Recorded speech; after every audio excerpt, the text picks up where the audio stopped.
नमस्कार साथियों, स्वागत है आप सभी का आपके अपने YouTube चैनल नर्स विक्ट्री वाइव में।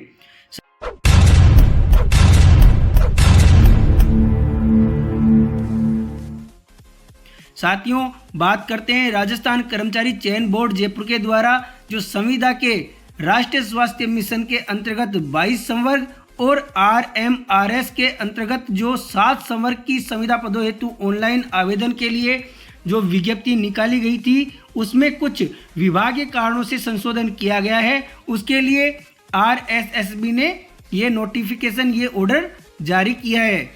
संशोधित विज्ञप्ति निकालते हुए लिखा है, राष्ट्रीय स्वास्थ्य मिशन एवं राजस्थान मेडिकल एजुकेशन सोसाइटी के विभिन्न संवर्ग के संविदा पदों हेतु सीधी भर्ती 2025 बोर्ड द्वारा राष्ट्रीय स्वास्थ्य मिशन एवं स्वास्थ्य विभाग जयपुर राजस्थान एवं Rajasthan medical education society Jaipur Rajasthan के लिए जो विज्ञापन निकाला गया था दिनांक 28/2025 को, उसमें NHM के 22 और RMRS के 7 संवर्ग के पदों के लिए जो आवेदन मांगे थे उनमें संशोधित करते हुए कहा गया है, राष्ट्रीय स्वास्थ्य मिशन के 22 संवर्गों के 8,256 पदों की भर्ती हेतु अर्थना प्रेषित की गई थी, जिसके संदर्भ में विभाग द्वारा संविदा कार्यक्रम सहायक एवं कनिष्ठ कार्यक्रम सहायक संवर्ग के 146 संविदा पदों को बोर्ड द्वारा आयोजित की जा रही भर्ती से पृथक किए जाने हेतु लिखा है। अतः संविदा कार्यक्रम सहायक एवं कनिष्ठ कार्यक्रम सहायक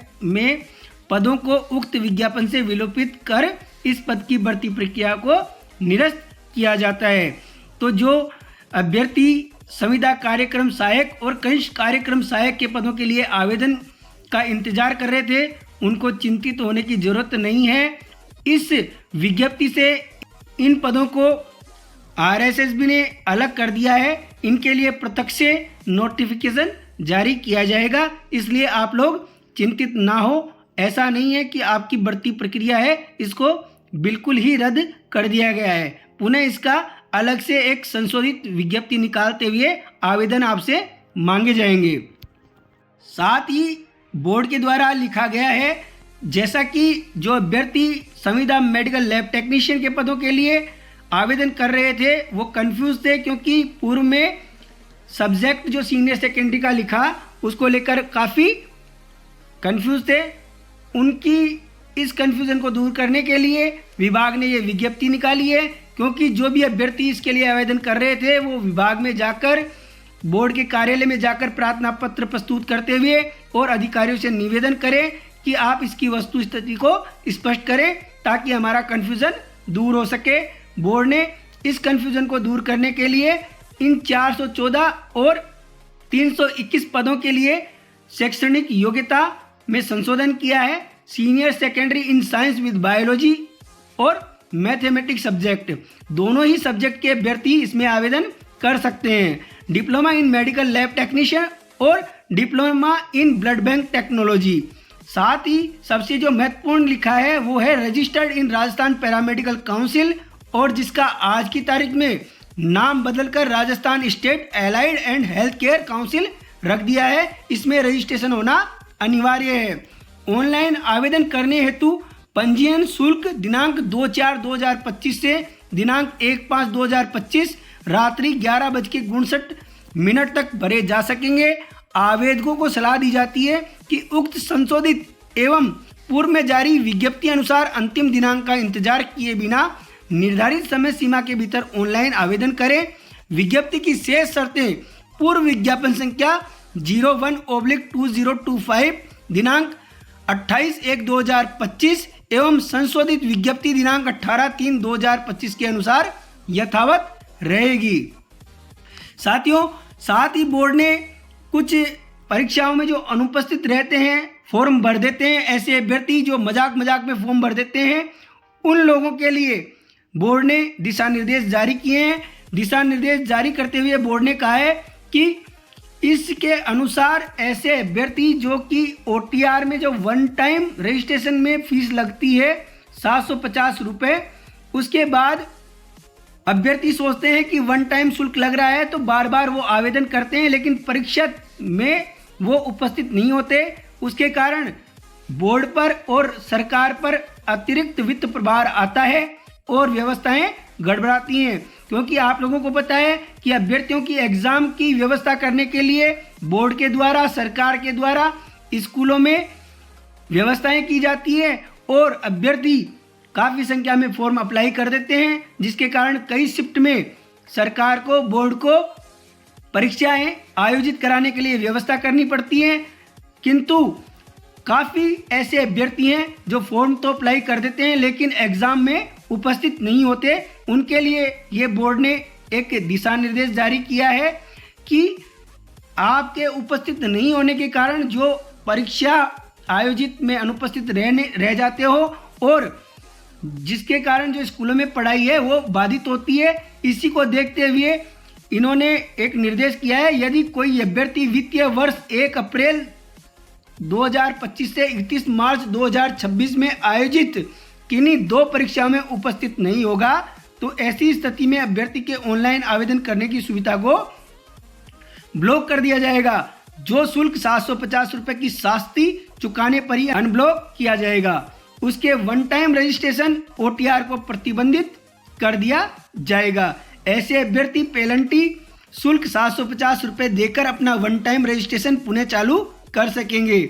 यदि अभ्यर्थी पुनः उसी वित्तीय वर्ष में 2 और परीक्षाओं में अनुपस्थित हो जाता है तो उसके ऑनलाइन आवेदन करने की सुविधा को पुनः ब्लॉक कर दिया जाएगा तथा वापस वो सुविधा उपलब्ध जब तक नहीं होगी जब तक अभ्यर्थी के द्वारा 2 गुना पेनल्टी यानी 1500 रुपये नहीं चुका दिए जाते हैं। अतः अभ्यर्थी उन्हीं परीक्षाओं के लिए आवेदन भरे जिसमें वे सम्मिलित हो रहे हैं ताकि असुविधा और पेनल्टी शुल्क जो लगाया जा रहा है उससे बचा जा सके। दोस्तों, आप लोगों को पता है कि किस संवर्ग में कितनी पदों पर भर्तियां निकली हैं। आप देखिए, ये जो ऑर्डर है विज्ञापन संख्या 1/2025 को जो जारी करी गई उसके अंतर्गत जो संविदा CHO है उसके 2634, कॉन्ट्रेक्चुअल नर्स के कुल 1941, कॉन्ट्रेक्चुअल ब्लॉक प्रोग्राम ऑफिसर के 53। आपको ये सब पहले से पता है, मैं ज़्यादा इसमें विश्लेषण नहीं करना चाहूँगा। जैसा कि पूर्व में भी हमने इसके ऊपर एक वीडियो डाला था कि किसमें कितनी पोस्टें हैं और आप लोगों को पता है कि ये एग्ज़ाम जो कराई जाएगी ये 2 जून से लेकर 13 जून के बीच में कराई जाएगी। इस एग्ज़ाम में किसी भी प्रकार का बोर्ड के द्वारा परिवर्तन होना संभव नहीं है। बोर्ड पूर्ण रूप से दिनांक 2 जून से लेकर 13 जून के बीच में इनकी एग्ज़ाम आयोजित करवाएगा। जैसा कि आप लोगों को पूर्व से ही पता है, हमने पूर्व में भी इससे एग्ज़ाम कब कब करवाए जाएंगे इस पर हमने समय सारणी और एग्ज़ाम कैलेंडर के ऊपर एक वीडियो हमारे चैनल पर डाल रखा है। आप लोगों ने वहां पर इसकी जानकारी प्राप्त की होगी और आपने इसकी जो विस्तृत विज्ञप्ति है उसको विभाग की वेबसाइट से डाउनलोड कर लिया होगा। आप लोगों को अलग से कुछ चीज़ें बताने की ज़रूरत नहीं है। आपको इतना बताना चाहेंगे कि 2 जून से लेकर 13 जून के बीच में ये परीक्षाएं आयोजित की जाएगी। इसमें किसी भी प्रकार का बदलाव बोर्ड के द्वारा कराया जाना अभी तक असंभव है और बोर्ड पूर्ण रूप से ये एग्ज़ाम 2 जून से लेकर 13 जून के मध्य करवाएगा। अब साथियों, बात आती है सबसे पहले कि बहुत से कमेंट आते हैं परमानेंट भर्ती कब होगी, कैसे होगी, कब निकलेगी। तो मैं बताना चाहता हूँ कि साथियों, ये जो भर्ती है NHM के अंतर्गत की जा रही है वो CSR रूल में की जा रही है। Rajasthan contractual hiring to civil post rule 2025, इसके अंतर्गत ये भर्तियां कराई जा रही हैं। आसान नहीं है साथियों, आज के दौर में संविदा की नौकरी मिल पाना भी आसान नहीं है। और जैसा कि इसमें अभी बोर्ड ने एक डिसीजन लिया है, इसमें जो मिनिमम क्वालिफाइंग मार्क्स रखे हैं, अगर व्यक्ति वैसे मिनिमम क्वालिफाइंग जो बोर्ड ने मार्क्स रखे हैं नहीं लाता है तो उस अभ्यर्थी को इसमें सम्मिलित नहीं किया जाएगा। जैसे कि विभिन्न प्रकार की जो कैटेगरी है उसमें 4-4, 5-5 नंबर लाने पर भी सिलेक्शन हो जाया करता था, लेकिन विभाग ने जो ये नया नियम जोड़ा है, मिनिमम क्वालिफाइंग मार्क्स जो विभाग के द्वारा डिसाइड किए गए हैं, इस स्थिति में बहुत से कैटेगरी ऐसी है जहां पर पद खाली रहने वाले हैं। तो साथियों, आप लोग अभी से पुरजोर तरीके से मेहनत करते हुए इसकी तैयारी करिए। आप लोग तैयारी करो और जैसे ही आपका सिलेक्शन होता है तो इस रूल के अंतर्गत सरकार ने कहा है कि 3 साल के बाद में सरकार चाहे या विभाग चाहे तो आपको परमानेंट कर सकता है। 3 साल में नहीं तो साथियों 4 साल में, 5 साल में, कभी ना कभी ये तो आस है कि आपको परमानेंट कर दिया जाएगा। और इतनी सैलरी विभाग के द्वारा, सरकार के द्वारा दी जा रही है जिसमें आपका गुजारा हो सके।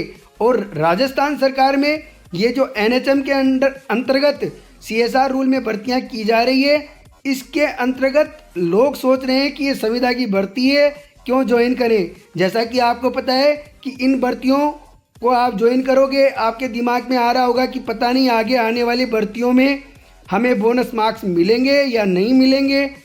तो साथियों, आप अफवाहों पर ध्यान मत दो।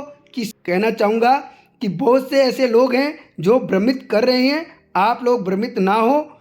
जैसा आपको पता है कि अभी जो सिपू के द्वारा नर्सिंग पैरामेडिकल भर्ती 2023 की गई है, इसमें फार्मासिस्ट को, ANM को, संविदा GNM को, जो भी कैडर लगे हुए थे, जिनका जो कार्य का एक पॉइंट होता है अनुभव में, जब अनुभव प्रमाण पत्र जारी किए जाते हैं तब उसमें एक पॉइंट होता है क्या अभ्यर्थी का जो पद है उसका कार्य है वो समान पद पर कार्य करने के लिए या समान पद के अनुरूप है।